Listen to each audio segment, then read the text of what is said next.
I'd like to first congratulate Josh Cribbs and Webster Slaughter for being added to the Browns Legends. Their induction, I think, is awesome. Congratulations to them. Two great additions. So this week, we're wrapping up our offseason program.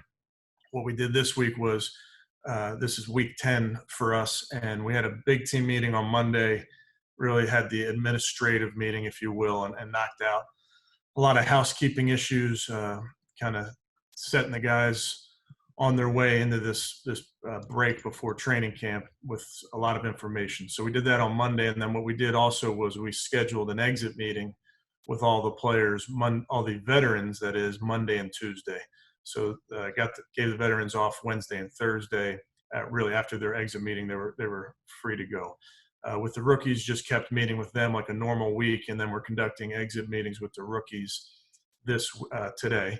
And I just think it's important with the exit meetings just to review this offseason, review their performance, make sure they know our expectations for them going forward, have some feedback on things that they want to work on over the next few weeks, and really just set them into this break with some things on their mind, that ways that they can get better, and make sure that they use each one of these days as an opportunity to get better. So really pleased overall with the work we were able to get done. Credit goes to the position coaches, the coordinators, to the players themselves. I really think these guys, they attacked this thing, and that was great to see. The coaches put out a lot of content, more than I'm sure they've ever done before. So they'll be ready to speak at any clinic come next year. They'll have plenty of content for those. But really, and the players, we required them to do the workouts and send the video of the workouts in, and they did a great job. And just the message of seeing some of our guys lifting in their garage, or seeing a player, I don't know if this is safe, but seeing the player bench press and having a white cooler on either side be his bench rack was pretty cool. From a message standpoint of whatever it takes, these guys are willing to do to put the work in. So credit to our players. But successful offseason, and I will take any of your questions. Great. Thanks, Coach. We're going to start with Tom Withers for our first question. Hi, Coach. Hi, everyone. We need to stop meeting like this. Coach, I don't know if you saw this morning that the NFL has postponed the induction ceremonies of the Hall of Fame, canceled the game. We're a month away from you guys welcoming players in. Are you still operating under the assumption that in 4 weeks you're going to have guys in the building? Yeah, Tom, I am operating under that assumption. And I just think for us, all off-season long, we've had a plan, and then we're ready to pivot. So we have a plan for the players to get back up here. We have the vets coming on July 28th, the rookies and the quarterbacks and injured players coming on July 24th. And if we hear differently, we'll pivot, and we'll adjust when we get that information. And it sounds as if there's pretty strong consideration to minimizing the preseason. Like you said, you've had a plan all along. How difficult would that be, Kevin, if you went from 4 preseason games to 2 or less, given the newness of the team, everything else? Yeah, I think if that does happen, we'll be ready. I think obviously you want reps for your players from a learning standpoint. You want reps for players from an evaluation standpoint. But I'm sure that whatever the rules are, they'll be the same for all 32, and we'll deal with it as it comes. Thank you, sir. Good job, Tom, getting on base. All right. Thanks, Tom. We're going to go to Mary Kay Cabot. Thank you, Mary Kay. Hey, Coach. My question is, Kareem mentioned the other day when we had him on the call that he was still planning to get together and do some kind of a throwing or practice session with Baker Mayfield. And that came like a day after the NFLPA set forth its advisory that it doesn't want players gathering together on their own in small groups. So my question is, how do you feel about players doing that in light of what the NFLPA has advised? Are you, what's your position on that? And we'll go from there. Yeah, I've really encouraged our players to stay safe. And that's from the moment we started talking to these guys back in April. I've told them that the number one priority is their safety and their family. And we want to make sure that we're here for them, providing any resource for them I've reminded them ad nauseum to wash their hands and social distance and really heed the advice of these experts. So I'll just continue to make sure that these guys are knowing that they are being encouraged to stay safe while they're out of this building, in this building. We want to make sure that they're staying safe. And will you discourage that? I mean, will you, kind of talk to Baker and ask him maybe not to do one of those sessions? I'll talk to those guys. Again, it's their off season. We can't really direct them to do anything football wise in this break. So I'll talk to them and just reiterate that I want those guys to stay safe. Okay, thank you. Thank you, Mary Kay. Nate Ulrich, you have our next question. Hey, Kevin, with news popping up of, all kinds of teams having players test positive for COVID-19, has that been alarming to you, or has it been something that you expect and that you're just gonna stay optimistic about that there'll be a way to kind of proceed, even though that's inevitably going to happen? And then for the Browns, has anybody tested positive, and where are you guys at, your organization and your players health-wise in terms of COVID-19? Yeah, I not that I know of in terms of anybody testing positive. I will say this, I'm optimistic, and I'm also going to follow the advice of Dr. Sills, and I think we have some really smart people on the case here. So I'll just continue to do my part and lead this team. All right. Thank you, Nate. Our next question is from Daryl Ryder. Hey, Coach. How confident are you there's even going to be a season at this point? There's just so many unknowns and so many questions out there, the spikes in COVID. Are you concerned that, there might not even be a season? Well, I'm comfortable being uncomfortable. So whatever comes our way, we'll be ready. And I think for us, I understand why that may be a concern for some, but we're just going to plan with what's in front of us. And right now for us, that's July 24th for the rookies and the Qs, and then July 28th for the vets. And if we hear otherwise, we'll be ready to pivot. Assuming that the players do report on the 24th and the 28th, what does the start of camp look like? What can you share with us as far as because I'm assuming it's going to be a lot different than the normal start of training camp. So what will that look like? Daryl, I wish I knew. That's one of my questions. I don't know, and again, that's okay. We have a plan, and then if that plan won't do, another one must. So we'll be ready. Thanks, Daryl. Scott Petrick, you're up. Hey, Coach. I saw that John Harbaugh said it was going to be humanly impossible to conduct what you need to do given that long memo that the commissioner sent out. Do you agree with him? I know this. Whatever the rules are, I'm ready to abide by them and adhere them. I don't know what it's going to look like. I know what our rules are right now in our safe return to work, and being in my office right now, I got my door closed so I can have my mask off. And, we have stairways that go up and stairways that go down. I think credit to our whole group here, that they're really doing a nice job in making this a safe environment. So whatever the protocols that the league agrees on and puts out, we'll be ready to roll. If you have to do virtual meetings for whatever, groups over 10, all those things that were in that long memo, do you think that's feasible? Like, have you thought of how you would conduct your training camp or even your regular season under those rules? Yeah, we have, yes.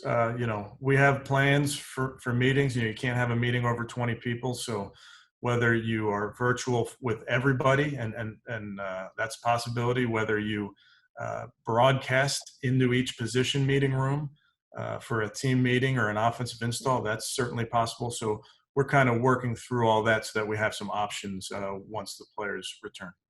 Gotcha. Thanks. Thank you. Our next question is going to come from Jake Trotter.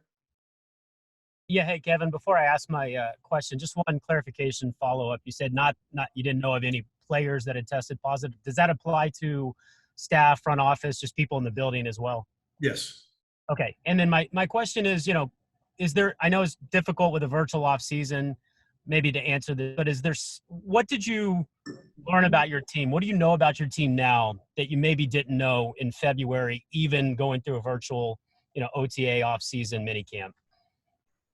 Yeah, I think I will say this: our guys, we started out with this off season teaching one way, and that's not necessarily how we ended up. And what I mean by that is the coaches have done a really good job of taking the feedback from the players and finding out what works. So early on, we had a lot of taped lectures, if you will, and we were pushing 15-minute, 25-minute videos out to the players for them to watch. Then we pivoted a little bit more to live stuff. Then we pivoted to having the players annotate on their screens. So, for instance, with the offense, AVP would share a play, the quarterback would call the play, and then we'd have 5 guys drawing on the screen to make that play. So just different tools, different ways that we tried like crazy to reach these guys. The coaches did that, but as importantly, the players were so responsive to that. So I think the guys were really yearning for understanding, for getting all the information from this they could, and I was very impressed by that. Great. Marla Ridenour, you have the next question. Hi, Coach. I don't know if you could, how this went when you said you had the team meeting on Monday. Did players speak up? I just wonder what the mood was, and did anyone have a powerful message there about the season or anything? Not in that meeting, Marla. I think when you get to this point in the off season, whether it's a regular, normal looking off season, you get to that final team meeting and guys have their minds on getting ready to get out of that building, whether literally or figuratively in this case. So I had their attention for about 25 minutes, covered all the things I had to cover, and then said, adios, muchachos.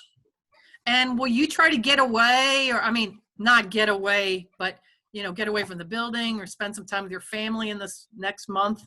Yeah, I think we're looking forward to getting settled here and getting around town as much as we can. Maybe make a trip down the shore, which is, driving distance now for us. Undisclosed location, so PJB can't find me. But, yeah, we're looking forward to going for the fresh. Thanks. Thank you, Marla. We're going to go to Aditi Kinkabwala for our next question. Hi, happy belated Father's Day to you. Thank you. Appreciate that.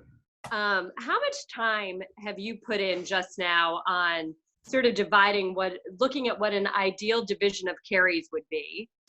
And if much, what is that actually? And also, do you need to scale down a playbook? If you've missed 15 practices, does that mean that what you can do this fall is ultimately a lot less than what you ideally would? I'm concerned that you may have a hidden camera in here, because or a bug, because that's actually, I went over that with the offensive staff this morning, just talking about carries and touches and what that looks like. And it's that Cornell degree. There you go. So it's definitely on our mind, and we know, having done, been on different teams with different offensive players, sometimes you got a great running back or a great receiver, a great tight end, and there's certainly, you have to be mindful and intentional about how you want to go about that, while understanding that each week calls for a different game plan. So I think we're fortunate enough to have players at each of those levels that can affect the game. But it is definitely on our mind, and how you divvy that pie up and how you design plays. That's definitely something that we're talking about. And what was the second part of your question? I'm sorry. Go ahead, Aditi. Sorry, I'm sorry. I was waiting for Rob to unmute me. So you won't tell us exactly how you're divvying that up, or what the ideal division looks like? No. Okay. I will keep that on my whiteboard. Unless you have a hidden camera in here, you will know. No, I promise I don't. The second part of the question is, the offense itself, does it need to scale down because you have, you've missed 13, 15 practices? Do you ultimately have to do less than you'd like? Yeah, it's a really good question. Again, something that we're discussing. I think we're going to wait to see what the framework of the practice schedule, meeting schedule looks like but it's definitely something that's on our mind, making sure that we're covering all the things we need to cover, and then being very mindful about how we do that. Excellent. We're going to go back to Mary Kay for our next question. Mary Kay, if you can unmute on your side, please. Okay. Thanks, Rob. Thank you. Coach, just wondering, as you head into camp, do you have reason to believe that Odell Beckham Jr. will be kind of ready to practice full go at the start of training camp? Jarvis, where do you think he stands? And then also, do you have maybe some other guys that have had cleanups or surgeries that we didn't know about since we're not out there for all the OTAs and mini camps and things like that? Do you have any other guys that you think might be kind of a little limited in the early going? Yeah, I don't have any updates on anybody else, as it pertains to Jarvis and Odell. I mean, they had two very different surgeries. So Odell's free and clear. I mean, he's 100%. He's looking really good. And then Jarvis, to his credit, I mean, he's looking great. Some of the videos I've seen of him moving around. So we'll have a plan for them with Joe and the athletic training staff. We'll make sure that we ramp both of them up appropriately. Thanks. Thank you, Mary Kay. Nate Ulrich, you're up.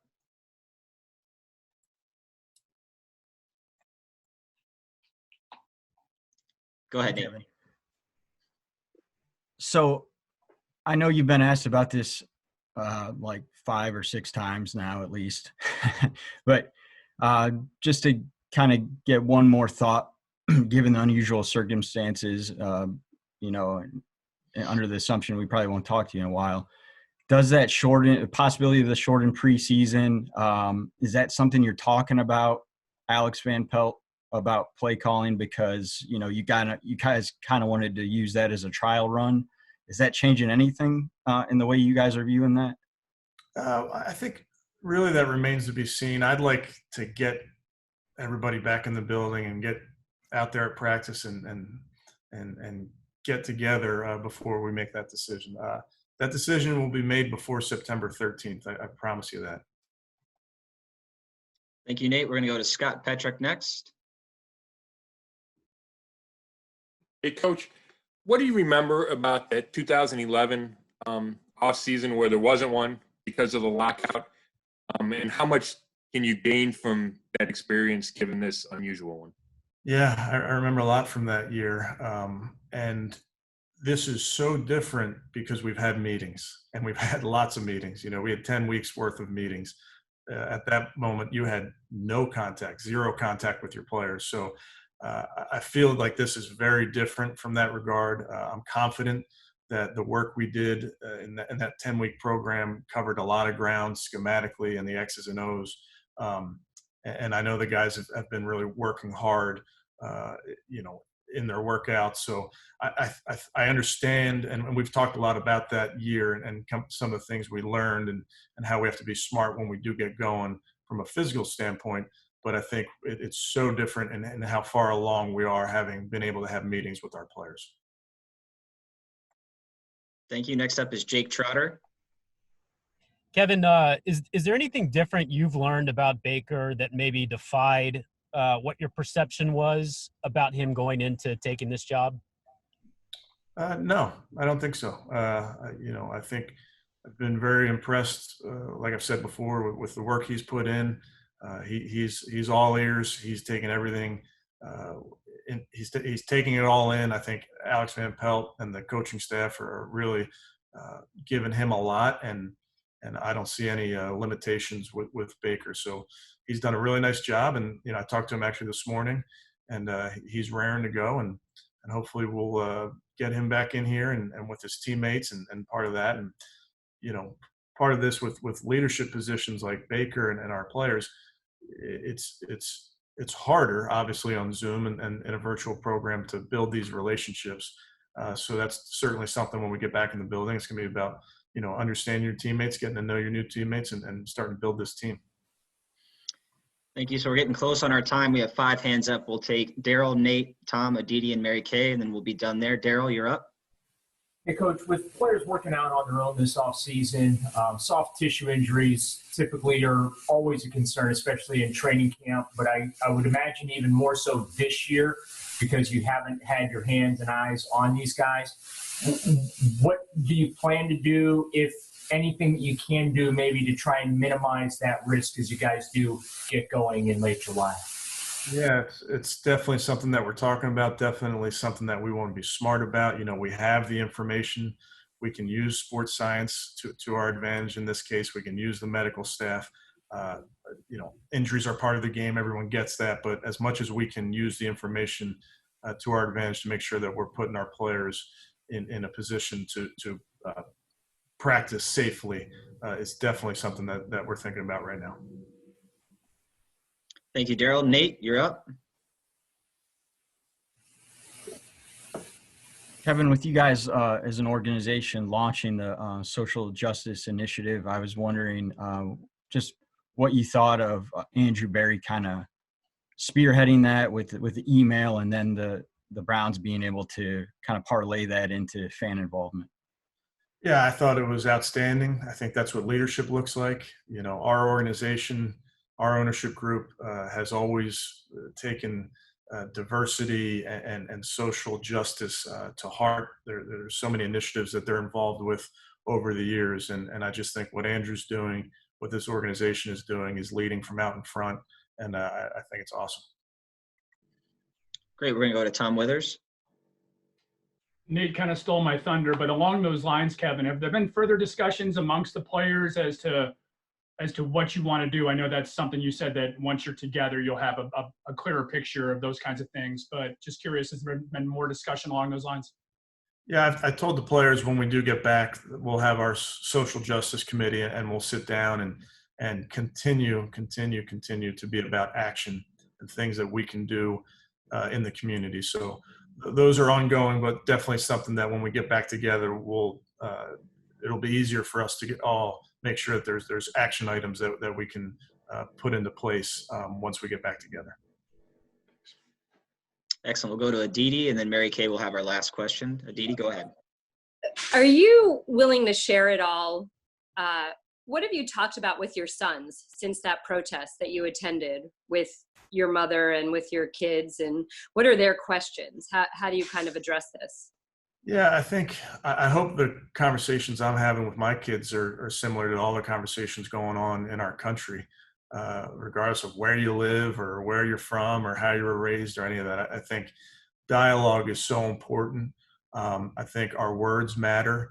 And, I do have young kids and there are a lot of questions and a lot of them are hard to answer. And, the innocence of young children that just don't understand why somebody would be treated differently because of their skin. And it's so sad that there's an environment out there that needs change, but we need to be a part of it. And I just feel very strongly that we need to leave this place better than we found it. And we need to do our part with this next generation, my kids, their kids. We got to do our part with this next generation and making sure that they're part of a really, really positive amount of progress. And that's something that, it's not a one conversation deal. It's not something where you do one thing, you have a conversation, you put that away. It's ongoing. Great. And our last question is from Mary Kay. Mary Kay, you can close out the session.